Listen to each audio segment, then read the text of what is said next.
Hello everyone, आज हम class 10th science का चैप्टर नंबर 1 का लेक्चर नंबर 5 करेंगे, displacement reaction in double displacement reaction. Last video में हमने डिकम्पोजिशन रिएक्शन और एंडोथर्मिक रिएक्शन पढ़ा था। तो डिकम्पोजिशन रिएक्शन क्या थी?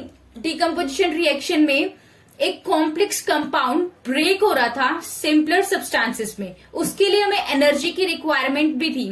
ठीक है।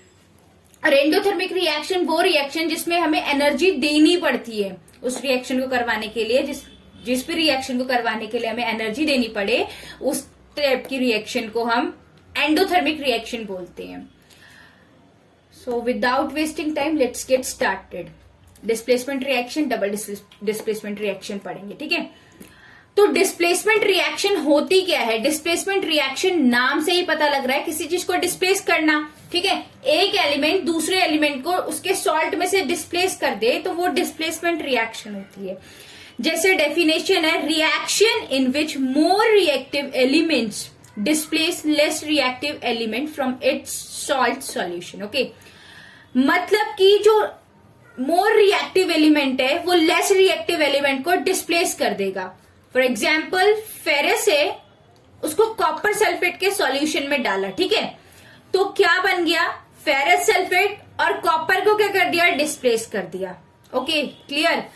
पर पता कैसे लगेगा कि कौन सा मोर रिएक्टिव है, कौन सा लेस रिएक्टिव है? इसको जानने के लिए हम पढ़ते हैं रिएक्टिविटी सीरीज।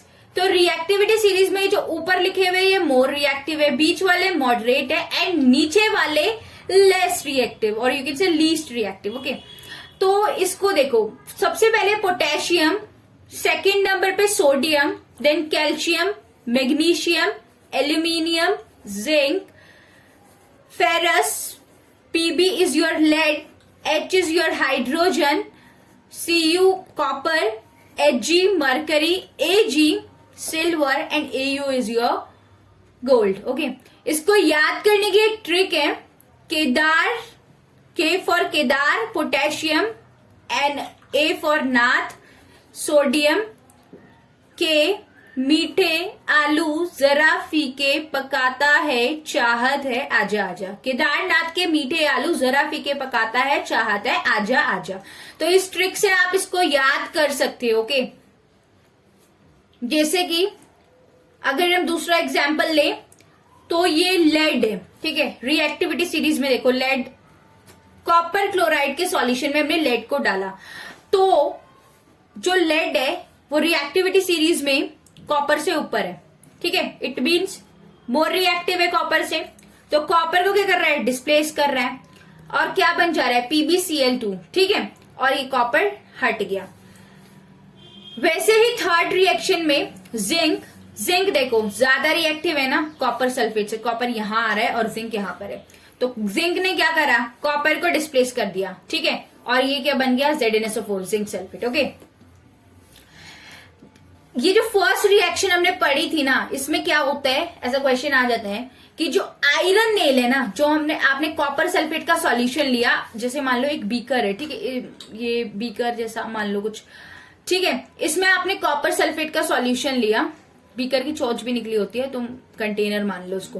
कॉपर सल्फेट का सॉल्यूशन लिया, इसमें आपने आयरन नेल डाल दी। ठीक है, मतलब एक कील डाल दी, तो ये कील क्या हो जाएगी? ब्राउन कलर की हो जाएगी। ऐसा लगेगा जैसे इस पे जंग लग गया हो। ठीक है, तो ये ब्राउन कलर की क्यों हो रही है? क्योंकि इसमें से कॉपर सल्फेट जो था वो निकल गया, मतलब ये कॉपर जो था वो निकल के इस आयरन नेल पे डिपोजिट हो गया। ठीक है, तो इसी की डिपोजिशन की वजह से इसका कलर क्या हो जाता है? ब्राउन हो जाता है इस आयरन नेल का। और जो कॉपर सल्फेट सॉल्यूशन था ना, इसका कलर क्या हो जाएगा? पहले कॉपर सल्फेट सॉल्यूशन का कलर होता है ब्लू, और उसके बाद फेरस सल्फेट सॉल्यूशन बन जाता है जिसका कलर डर्टी, ये जो कॉपर सल्फेट का सॉल्यूशन था उसका कलर डर्टी ग्रीन में चेंज हो जाएगा। Okay, clear. तो ये तो आपका सब कुछ डिस्प्लेसमेंट रिएक्शन के बारे में था। दो क्वेश्चन ऐसे आ जाते प्रैक्टिकल बेस्ड। ठीक है, कि जो आयरन नेल है उसमें ब्राउन कलर डिपोजिट हो, ब्राउन कलर हो चुका है आयरन नेल का due to deposition of copper, और जो ब्लू कलर है वो कॉपर सल्फेट सॉल्यूशन का वो चेंज हो जाता है डर्टी ग्रीन कलर में, क्योंकि कॉपर सल्फेट सॉल्यूशन अब बन चुका है फेरस सल्फेट। ओके, इसके बाद पढ़ेंगे हम double displacement reaction. I hope displacement reaction सबको क्लियर होगी। अगर कोई डाउट होगा तो क्या करोगे, कमेंट सेक्शन में लिखोगे, ठीक है। Double displacement reaction, double displacement reaction समझते हैं क्या होती है। Reaction in which new compounds are formed by mutual exchange of ions between two compounds.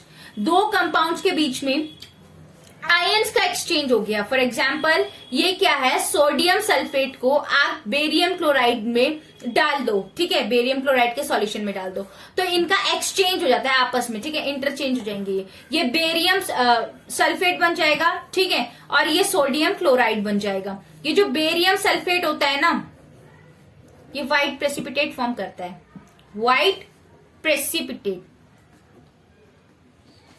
Precipitate क्या होता है, इनसॉल्यूबल सब्सटेंस होता है, डिसॉल्व नहीं हो पाता, ठीक है, ये डिसॉल्व नहीं हो पाएगा। फॉर जैसे कि आपने देखा होगा दही, दही टाइप होता है सेमी सॉलिड, तो ये डिसॉल्व नहीं होता, व्हाइट कलर का प्रेसिपिटेट फॉर्म हो जाएगा इस रिएक्शन में। वो व्हाइट प्रेसिपिटेट किसका होगा, आपका बेरियम सल्फेट का, ओके। जिस भी रिएक्शन में प्रेसिपिटेट फॉर्म हो रहा है उस रिएक्शन को प्रेसिपिटेशन रिएक्शन बोलते हैं। क्लियर होगा यहां तक? नहीं क्लियर होगा तो डाउट पूछ लेना। और प्रेसिपिटेट वही था, इनसॉल्युबल सब्सटेंस, जो कि इस रिएक्शन में फॉर्म हो रहा है, और किसकी वजह से, बेरियम सल्फेट के सॉल्यूशन, बेरियम सल्फेट की वजह से। किस कलर का होता है, व्हाइट कलर का होता है। Thank you very much. Next lecture देखने के लिए हमारे चैनल को सब्सक्राइब करिए।